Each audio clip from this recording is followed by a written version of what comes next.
The following is a presentation of the Six Arrows Radio Network. On this episode, a conversation with the podfather of Ham Radio 360, Cale Nelson, K4CDN, an introduction to the Field Radio podcast, and an interview with Chris Fielding, KG7 IVS, on his HF portable setup and a DX Contact. Hello, I'm your host, John Jacobs, W7DBO, Whiskey 7 Delta Bravo Oscar. This show is brought to you by Chameleon Antenna, versatile, dependable, stealth, and built to last. Thank you for tuning in, and I am your host, John Jacobs, and this is an exciting first episode of the Field Radio podcast. It's been in the planning stages for several months now, and Cale has hinted at it on the Ham Radio 360 podcast, and so we're excited to give this show a launch. The format of the show is going to have some interviews, some training items, some tips, some video extras. We're just kind of let this thing evolve as we go through the episodes. The release of the show will be bi-weekly, timed with the Ham Radio 360 release on Tuesdays, and the Field Radio podcast will be released on Thursdays. And then on the off weeks, we'll all enjoy the workbench. So please make sure you subscribe to this feed. This show is not going to be embedded within the Ham Radio 360 feed. It is on its own feed, so depending on what player you use, make sure you click the subscribe button. I'll also be on Twitter with the handle @FieldRadioPod and Facebook @FieldRadioPodcast. The website where we're going to be putting all the show notes is going to be at the hamradio360.com website, and just click the Field Radio tab at the top. So this is show number 1. Hope you find it entertaining and informative, and you decide to give this show a continual listen. One of the features of the show I'd like to do is talking about what current projects I have.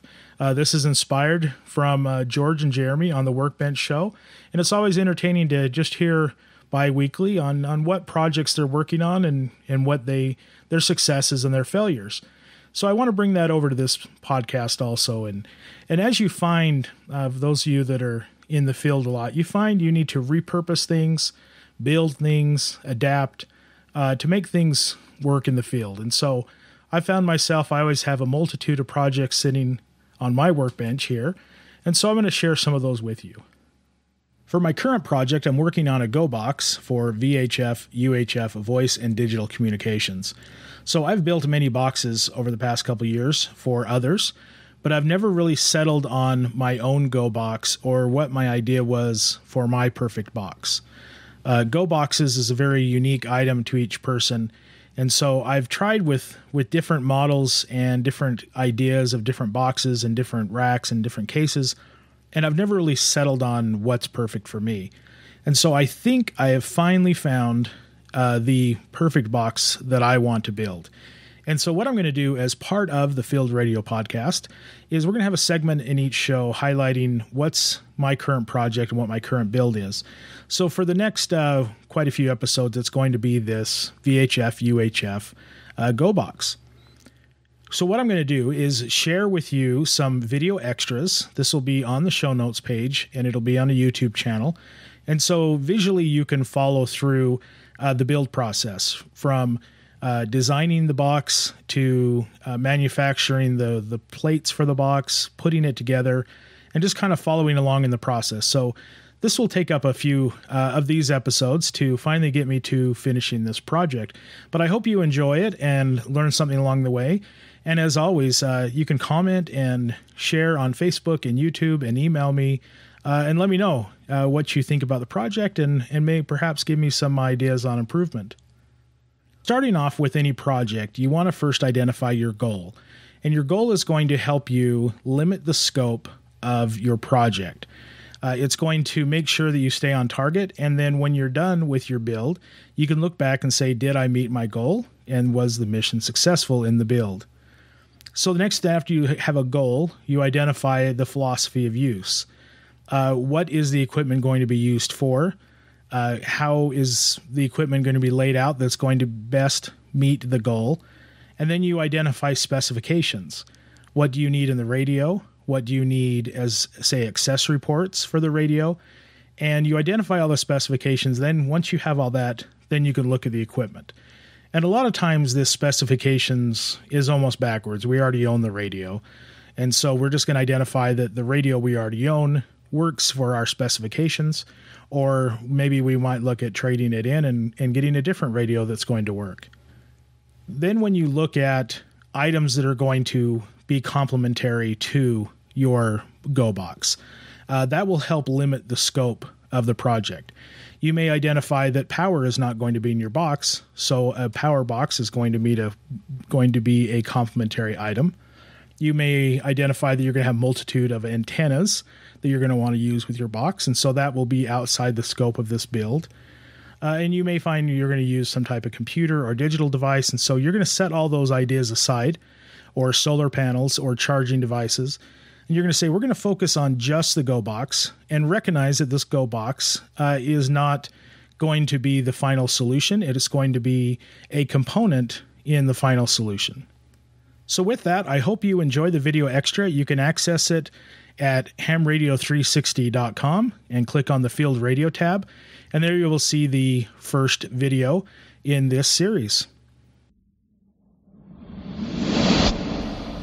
So it's highly fitting that we bring on our first guest, none other than the father of Ham Radio 360, Cale Nelson, K4CDN.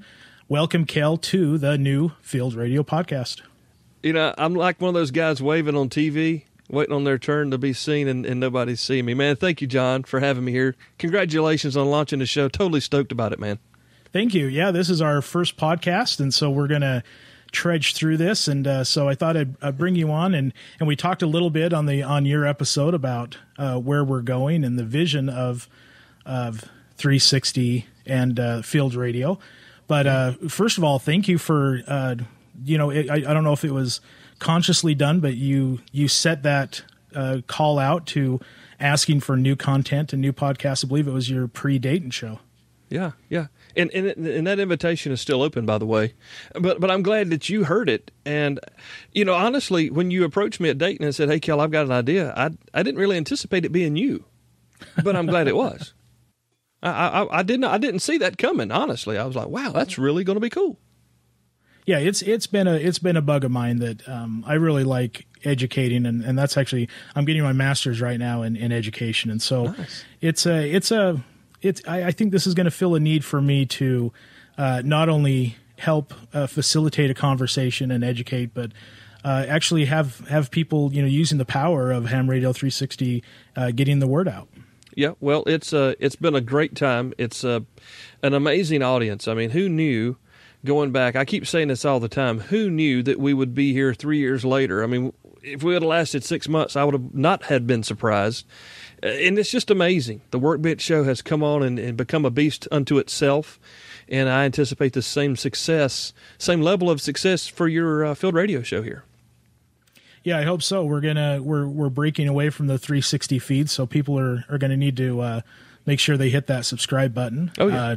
To get that, but they'll get the email announcements and to know when this is out. And like I said, we're going to pair this up on the same week as your podcast, and so I think between the two, we might compete with George and Jeremy on the Workbench. Well, if we both run 2-hour programs each, we might be able to compete. Yeah, we'll be halfway there. No, those guys are doing a great job, and it really, again, that was just supposed to be, two handfuls of shows and kind of scratch a little itch that they had, and who knew that it would become what it has become. But, there's so many people out there looking for something to listen to. And I know YouTube is huge. I know people love YouTube, and I'm getting a little more into YouTube now because I download things and watch them at home. But to me, it's just like ham radio. Listening to something is a different connection. And I know that you can't listen to someone program a TNC. Okay, I get that. And it's easier to watch them push buttons on the radio than it is to say, I'm pressing the button 1 and now I'm going to press enter. I get that. But conversationally, like you're going to be doing here, like we do on 360 and like George and Jeremy do, I mean, that's just it's what we have been created to do. I mean, we talk to each other, one mouth, 2 ears, and that's why we're set up that way. Yeah, and that's one thing I love with the interviews you do, and we're going to do interviews here also on this show is you get that exchange of ideas and that conversation, and that's what really George and Jeremy do so well, and that's why I like enjoying their listening to their full podcast is especially this last one. They kind of get to the end and they just start bouncing ideas off each other, and it evolves. Yeah, and it's kind of a fun conversation to, even though you're not talking. Yeah, you hear them give each other ideas, and it just goes in a direction you never thought it would go, but it's highly entertaining. Well, it's the power of conversation, and it's like I told Hap on the Rain Report a few weeks back. We recorded before Dayton, but we were talking, and I said, people are so connected nowadays that they feel disconnected, and conversing with someone and having that, it's a rapport that you build that we seem to have lost, and we're very hungry for. So anytime that we have that real genuine conversation, I think it brings people into the conversation. I had a gentleman on my Modern Christian Men show just this week, or just last week rather, and he was saying, this is really weird for me because I listen to all of your shows, and this is the first time I've ever actually got to talk back to you. So I guess he's been talking back to me for a while. I've just never heard him. But you'll have that. You'll see that. People love this format, this platform. And that's why I think, for instance, say Rush Limbaugh has been so popular, massively popular. Look at Howard Stern. A guy's been on the radio for 30, 40 years. People love him. He's got his own Sirius channel, but people love him because he's real, he's raw, he's transparent. I can't say that I listen to him, but I know those things, and I know that's what people enjoy. And it's not a fake reality TV show. This is real conversation, and in the midst of all this, we're learning about our favorite hobby. Yeah, this is what the amazing thing is we are, if you have a time constraint in your life, like I have 3 small children under the age of 7, and so getting out to a local club meeting or the meet and eat is kind of a hard feat, but I have commute time, and I'm able to listen to the Ham Radio 360 podcast on the way to work and on the way home from work, and the Workbench. It takes a couple more days, but it's something you feel like you can associate with, and that you can learn, and hopefully people will share back their experiences. Oh, absolutely. And you'll find as you begin your journey here in podcasting that people love to interact with you. Never be afraid to ask them for it. And folks listening, I can tell you now that when you contact us, whether it's just a short note saying, hey, thanks for the program, or wow, I didn't know that, or hey, I know about a topic that you haven't talked about yet, that's like giving a kid candy when it comes to a podcaster. We love hearing from you. We love connecting with you. The shares on Facebook and tweets and all those things, man, it just really helps make it all worthwhile. Yeah, and that's, we met at Dayton, and it was the first time we kind of met each other, but I felt I already know you, yeah. And I already felt to know George and Jeremy. I didn't get to talk to George too much. He was more the cash register when I stopped by, but Jeremy came by the booth, and we were able to talk for a minute, and it really is, you get a connection with people, and so that's why I'm kind of excited to do this, and it is a new venture for me. I've never been a podcaster, but I'm definitely adding that to my LinkedIn profile. There you go. Yeah. Well, it may not be the most glamorous position on the face of the earth, but I tell you what, being able to connect with people where they are, whether they're on the treadmill. I mean, I couldn't go walk on the treadmill with thousands of people a day. I couldn't drive in downtown Atlanta in traffic with everybody, but I can be there with them on their phone, their tablet, their PC. And thank you for listening and giving me that opportunity to share my time with you. And John, you'll see these people that listen, our listeners, our audience, these people, that was kind of rude, I'm sorry. But our audience, you'll see that they are really, really into what we're doing. And there's a lot of them out there who have a load to say. So I'm excited to hear you say you're looking for them to come share their experiences with you. Yeah, definitely. This is going to be the genesis of this show is I want to tap that knowledge base out there that is maybe being shared locally within the clubs or regionally, but I'm really interested to get in those conversations and be able to learn from people's experiences related to field radio and ham radio. Yeah. Well, there's nothing like amateur radio. Nothing. I've done a lot of different things. I've done Harleys and I've done model railroading. I grew up. My dad was a school age kid ball coach, which I despise, but I was there. Go-kart racing, lowrider cars, big stereos. I've had so many hobbies I can't even count them, and been involved in those around me. But I've never been involved with anything like amateur radio, and it's just totally cool for me because I want to learn about how to get out of my shack, get out of my house, and use radios for all sorts of purposes, whether it's just chilling out at the campground with the kids or, setting up in a parking lot and sending WinLink messages over to the EOC. Yeah, I've got some big stuff coming up in our local areas group that I may need some help with, and I'm really excited to hear your experiences and learn from you and your listeners about what they've done to get amateur radio out of the house. Yep, and that is where we want to take this podcast. Is we want to get the basis down to what you're going to need and the equipment, and get you that education, and hopefully people will come along the way and interview and educate me on some other ideas. And then once we get past that threshold of where we got our gear, then that's where we want to go. We want to get in the field. I want to probably do some interviews actually in the field with some people, and really deep dive into, now you have the tools. What can you do with this hobby? Excellent. And, I've got a brand new KX2 sitting here waiting for me to go outside. So I may have some learning experiences to share with that, as well as who knows what else. I got Pagtena, Chameleon antenna. I've got the tools. I need the air conditioning and the time. Well, we're definitely going to be expecting some field reports from you. On your experiences is kind of starting this. So thank you once again, Cale, for coming on and being our first official guest on the Field Radio Podcast. Well, there's nothing like podcasting in the whole wide world, and I'm tickled to have you here with us in the 360 family, and just looking forward to your show and your listeners working together to, like the 360 show, like the Workbench show, just make it something that we never anticipated ever. Thanks again, John. Thanks, Cal. Thank you for being our first official guest on the Field Radio Podcast.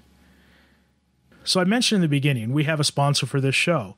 We are very excited that Chameleon Antenna is sponsoring the Field Radio Podcast episode. Chameleon antennas are made with the finest material available. They can be used for multiple purposes, such as mobile, portable, and base station. If you're into portable ops, MCOM, Aries, or just need a stealth antenna for that home in the HOA, Chameleon has you covered. Find them at chameleonantenna.com. You will find a link to their website on our show notes page at hamradio360.com. We are excited to have them as a sponsor and looking forward to getting them on the show. Our next guest is Chris Fielding, KG7 IVS, Kilo Golf 7, India Victor Sierra. He is a second-generation ham. And your father, what was his call? I'm still remembering. K7PF. There you go, for Phil Fielding. Phil Fielding, yes. So Chris and I go way back. We work together now, but... It's KN7PF, sorry. KN7PF. Yep. And we knew each other long before, I guess we knew each other. We were probably kicking dirt in each other's eyes at field day in the 70s. I'm sure you were kicking dirt in my eyes. Yes, I was seeking you out for that. So it was a long time ago. I didn't do that many, but with what you mentioned earlier, or what we've talked about, that I've gone to a few and finally got back into them years later. So you got your license. You went from tech to extra in how fast? Have you been licensed? It was once every year, so it's been about 3 years since now I'm extra. So I got it a year ago before the questions changed again. Okay. So once every year I did my upgrade. Okay, and so we did field day this last year, and you acquired a semi-famous rig. This my father, WA7ZBO, built this rig. It was featured on Ham Nation. It was demoed when we were down in Orlando together at Hamcation. I did very popular off the grid presentation there for them, and then it is also, I guess, Miss or Mr. January in the ARRL calendar. So the ARRL calendar for 2017 is the National Parks on the Air. And my father is depicted with this radio in January 2018, the last month. So you got this rig. Use it at field day out in the cold, and we'll put a picture of you out there in the dark. I was about midnight. I was freezing, but I wasn't. I had set it up, and I didn't want to break it down so soon. So, yep, I have a 4-foot table. Yeah, so we'll post that and show my good setup. So tell them what's all the gear that's inside your this. It's actually a man pack. It is. We have a custom. I'm trying to remember all the model numbers off the radios because I'm still new of remembering all that. Can you recall on the top of your head which? So it is a Yaesu 857D. Thank you.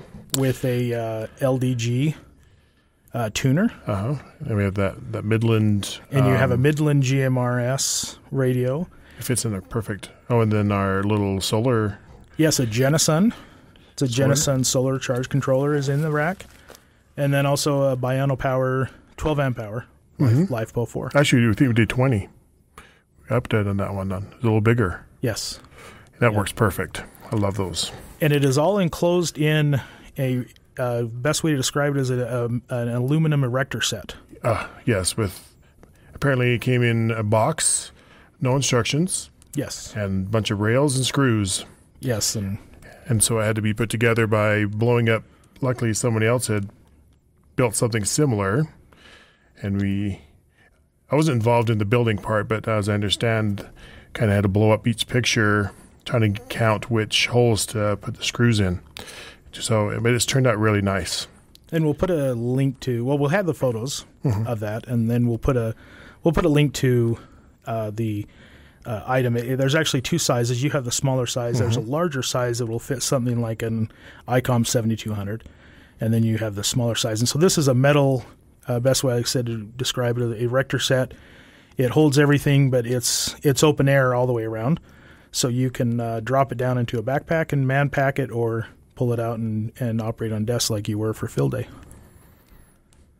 Worked out really well. So you can of course lay it down vertically or prop it up horizontally, or opposite of that, and we have the antennas. Yes, you have the Chameleon. Yeah, so you have a Chameleon. Yeah, actually I have two Chameleon antennas. You have the Chameleon mill whip, which is basically a very long whip, and you have the extension to that too. So you have the mill whip with the extension. And then how many ground lines do you have on that? 3. One, 2 15-foot, and one, I believe it's 25. They can go to make 3. Okay, and then you also have the end-fed, Chameleon end-fed that fits on that. So so I have a little story about that, how good it works. So that's why we brought you on here. So I kind of mentioned this on the Ham Radio 360 podcast last episode. And so you got a chance to take this up to a scouting event. I did. Back on the weekend of the 29th of June, I took some scouts up to northeast Utah. It's called the North Slope of the High Uintas at a lake called Hoop Lake. So we were up there for 3 days with 5 boys, about 16, 17-year-olds, and then we had 3 adults with us. We camped, hiked, used some boating on the lake, and I decided the first night we were up there to pull out this little portable rig and set it up and kind of get the boys interested in some DXing. I wanted to try it out myself to make sure I could set it up right and just listen around. So we did that for a couple hours, and lo and behold, I got a good contact. Yes, you did. A very envious contact. In the middle of nowhere. So we had been listening for a couple hours, just dialing around 40 and 20 meters. It was getting them excited just to be able to hear. I had some local or closer contacts, Washington State, Western U.S., and then all of a sudden, about 20 to 40 hours, I hear someone DXing, had a little slight French accent. And so I responded back, And lo and behold, running 100 watts, I made a contact to the island of New Caledonia out in the South Pacific on 20 meters on 14.22. Met Felipe. So New Caledonia Island, from where my present, I had, first of all, I had no idea where in the world he was. Yeah, that's what we were saying. Your scouts were probably all trying to Google it and then realized and we had no cell phone service. But by his accents, one of the leaders thought it had to be somewhere French or a French colony, which it was. But so anyway, can I give his call sign? Is that? Yeah. So it's FK4QX, so Foxtrot Kilo 4 Quebec X-ray. Felipe is his name. And we talked for a couple of minutes. He gave me a 5x8 reading. I mean, I could hear him probably a 5x7 running that vertical. So you were off the whip. This wasn't the I was. No, nothing in the tree. So just that 30-foot. Oh, so you had the wire. No. Okay. Just the chameleon, the straight, the whip. Just the mill whip. Okay. Uh-huh. Mill whip and ground planes. Ground plane, 2 ground planes. And 100 watts. I mean, we could fully understand each other and made that contact. And let me tell you, we were excited when we ended that one. We were all of us were and thrilled, and we actually listened for another hour just trying to make other contacts down there. But yeah, it was. So we figured out when I, of course, came home, it was over 6,500 miles. Wow. And you were trying to chase Australia too at the same time. I was. That was harder. There was a contact down there. It was a long conversation, a lot of rag chewing going on, but I could never get in. So after listening for an hour or so, I gave up on that one. But the propagation gods were good that night. Yes, and I kind of mentioned this to Cal. I says, it's something to sit in your house and make this contact with a 40-foot tower in your backyard and a permanent install with AC mains. But it's another thing to be where you were in a very remote, wooded, long from contact from anyone, and to be able to make this contact off such a small portable device.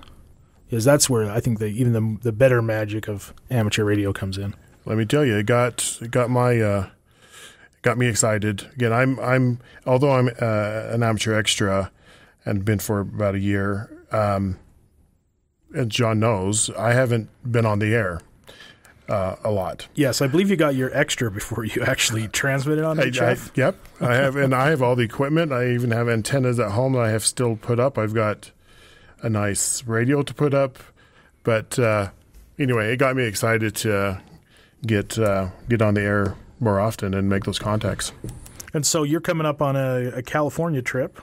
And next month we're going Southern California, staying at San Onofre State Beach, just north of San Diego. And we're going to try it again. Now that we'll be closer to try the saltwater wave. So okay, I'll report back on that. Yes, we'll definitely have to get you back and get your adventures as even though you're an extra, a new ham. Yep.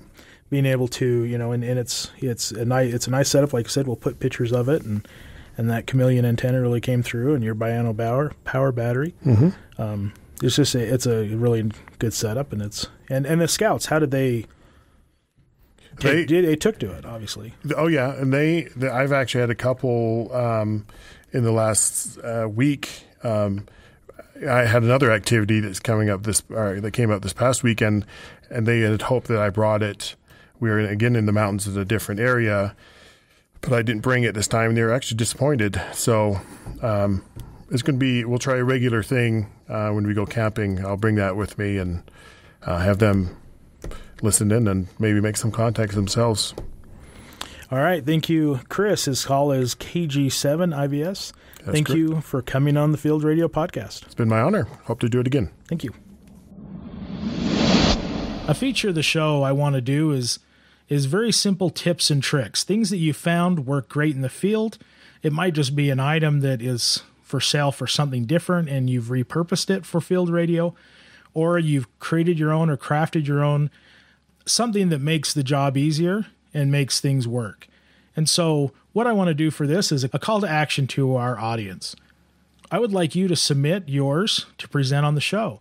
It could just be a simple write-up, a link to an Amazon buy, a couple pictures, or maybe you have perhaps done a YouTube video on it. So please share those with me, and I would like to highlight your ideas and your tips and tricks. You can send the information to John, that's John, at hamradio360.com. So this week is one that I got from attending a local RACES conference. We all know we need to bring duct tape because your go box is not complete or your go bag is not complete unless you bring the duct tape. The second thing is you need to bring electrical tape. So depending on the size of your toolbox, that's okay to grab that roll of duct tape and that roll of electrical tape and it fits nice. But when you're in a go bag situation, a very small, lightweight backpack, you don't want to be bringing around that bulky duct tape or electrical tape. So what I found, and this was shared by one of our local hams at a RACES conference, is take that old credit card or all the credit cards you get in the mail but never activate. Go ahead and take that card and just start rolling tape around the card and use the card as the centerpiece. And when you're done, you have a little bit thicker, probably double the size or triple the size of the credit card, but you have a very nice, flat, compact, maybe 10 feet of duct tape wrapped around. And I always like to use not the traditional duct tape, but I like to use what's called gaffer's tape. Gaffer's tape is a specific item that's used in the filming industry. It doesn't leave the residue, and it plays down nice and comes up a lot nicer. So I take my gaffer's tape, black gaffer's tape, and wrap it around a credit card. And then also I take electrical tape, and with electrical tape, it's thin enough, you can wrap several bands around. And so that's great for my go bag because I always know I just have a little bit of electrical tape, but I don't have to have the storage size. So if I've not properly described this item and you're thoroughly confused about what I just said, go to hamradio360.com, click on the Field Radio tab, and for episode 1, you'll see some photos of my credit card, duct tape, and electrical tape rolls. Now for our last segment before we wrap up this episode. As part of my participation in local emergency communication organizations, I found myself creating and delivering quite a few training items for our local nets. So I thought each episode I would wrap up with sharing one of them with you.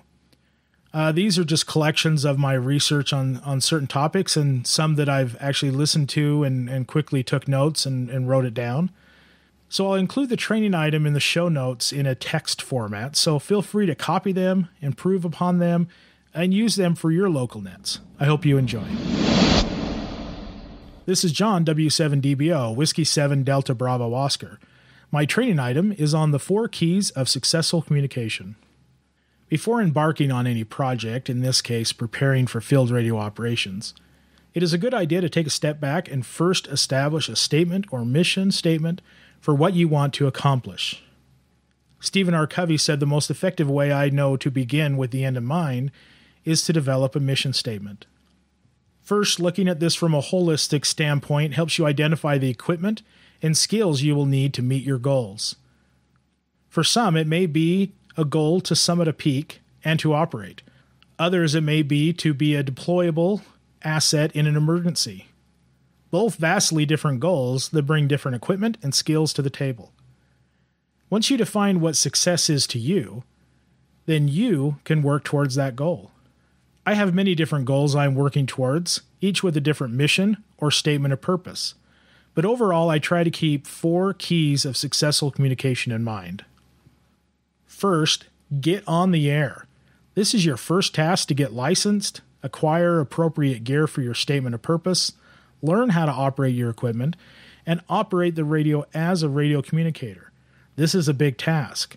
Being capable to arrive at a location and set up an operating station means you have put quite a bit of work in getting there. So your first key to success is getting on the air. Second, stay on the air. Too often you see stations at events that are set up and operating then disappear off the net after a few hours. Some form of equipment failure or low battery took them off the air. or they find they are not prepared for the operating conditions and close down the station. So prepare your equipment to be redundant, durable, and prepare yourself to stay on the air. The third goal is be an effective communicator. You could have the perfect radio, the perfect antenna, and the bands could be wide open in your favor. But if you are not an effective communicator, then you may not be successful. This is where you focus your efforts on learning how to speak and listen effectively on the radio. Practice and hone your skills, so if the day comes when you are in a stressful contest pileup or a disaster, you can be an effective communicator. The last goal is have fun. This is supposed to be a fun hobby. Plan and prepare for your operating event to be fun and enjoyable. Bring along creature comforts. Don't plan to operate sitting in the dirt. Bring a nice comfy shaded chair and table. Prepare amazing meals and leave those MREs in the trunk. You will find if you are having fun, being an effective communicator comes much easier. I hope you have found this training item beneficial. And as always, I enjoy your feedback and suggestions at John, John, at hamradio360.com. Thank you very much. This is John, W7DBO. This will do it for this episode. Thank you for joining us on this new adventure, and I appreciate you taking the time to listen to the end. Thank you again, Cale, for coming on the show. Thank you for Chris Fielding, KG7IVS, for joining us and sharing his story about HFDX operations while at Scout Camp. And thank you again to Chameleon Antennas for sponsoring this episode. As always, please send me your comments, feedback, and show ideas to John, John, at hamradio360.com. So join us again in 2 weeks for episode 2, where we will be covering radios, HF, UHF, VHF, what works in the field, and give you some ideas to think about, perhaps if you're in the market for a new field radio. Until next time, 73.